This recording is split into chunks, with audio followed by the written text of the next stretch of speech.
Howdy folks, this is Ted Whidden. Here we are today in the Mohave Desert, not too terribly far outside of Las Vegas. Las Vegas, known as Sin City, seemed like an appropriate place to start a series that I've always wanted to do called Whores, Harlots, and Prostitutes of the Bible. Probably no other better place to start than Rahab. Rahab of the Old Testament. Rahab who assisted the men entering into Jericho.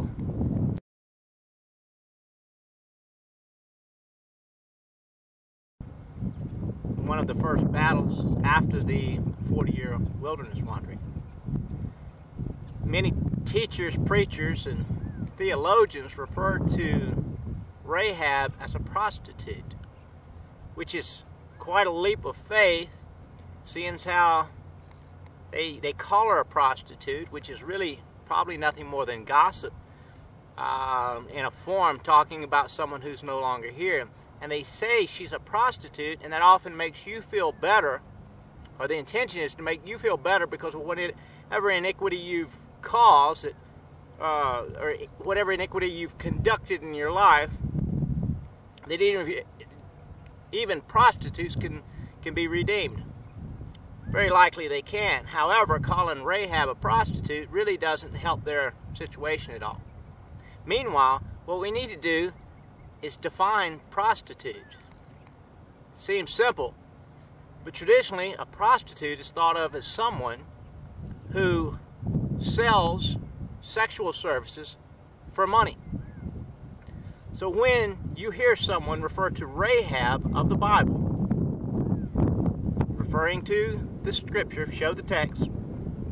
Now, when someone refers to Rahab as a prostitute, ask yourself, what is a prostitute? Someone who provides sexual services for money. So I ask you, in the biblical context, who did Rahab sleep with, and who did she charge money for those services? The answer is, she slept with no one, and she charged no one money. So by definition of a prostitute being someone who sells sex for money, Rahab doesn't qualify. So where do we get this? Where we get it is that the King James translated a word from ancient Hebrew as harlot. And a harlot is technically a woman of ill repute. Any woman of ill repute. But a loose translation, harlot to prostitute, when you jump languages, means she sold sex for money. Meanwhile, when you look back, a harlot, or a woman of ill repute, in the day and time the Bible was written, was merely a woman who spoke to someone, a man, outside of her culture. By definition, Rahab, definition of the story, Rahab worked with and spoke with, aided and abetted foreigners who were the people of Israel. For that alone, she would be a harlot, or a woman of ill repute, because she was outside the tribe. But in no way, shape, or form is she a harlot or prostitute. In fact, as we explore the text, show the text again, please. As we explore the text, we see that Rahab had multiple generations under her. Children. Adult children, presumably. So if she had adult children, how old was she? 40, 50, 60 years old? It's arguable when you examine what the text actually says that Rahab herself was 60 years old, her children were adults, and were old enough to make decisions on their own. So Rahab is merely called a woman of ill repute in the Bible because she aided and abetted foreigners, but she is not a prostitute. Anyone that says she is a prostitute obviously does not understand the biblical text, the context of the time, the social, or the culture.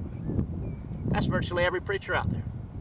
Every preacher I know teaches the Bible incorrectly in this instance and many in others when they call Rahab a prostitute. By calling someone else a prostitute, if it makes you feel better or makes their teaching richer, it's still deceptive. Question them, question their teaching, explore the Bible on your own. ask questions. If you don't have enough questions, if you need answers, ask us questions. Post your questions below, and we'll be glad to address them. Thank you very much. This is Ted Whidden, SolomonSeries.com, and this has been part 1 of Whores, Harlots, and Prostitutes of the Bible. Rahab.